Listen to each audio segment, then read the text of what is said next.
সালাম স্টিল ভোটের গাড়ি এখন আছে শরীয়তপুর ১ নির্বাচনী আসনের জাজিরায়। সেখান থেকে বিস্তারিত জানাচ্ছেন সহকর্মী আলিয়াস করিমন। আসন্ন জাতীয় সংসদ নির্বাচন নিয়ে এটিএন বাংলার নিয়মিত আয়োজন সালাম স্টিল ভোটের গাড়ি। দর্শক মণ্ডলী, এই ভোটের গাড়ি নিয়ে চলতে চলতে আমরা চলে এসেছি শরীয়তপুর ১ আসনে।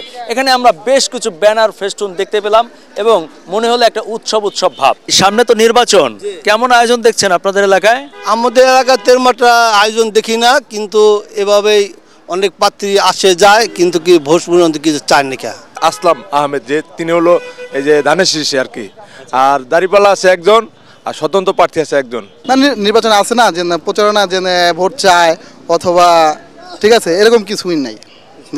না দুই তিনজন মানে দাঁড়াইছে দেখা যাচ্ছে, ঠিক আছে, কিন্তু কেউ কারো কাছে এখনো মানে ভোট চাওয়ার প্রতি কোনোই নাই, সাধারণ মানুষ ভোট দেবে এরকম কিছুই নাই।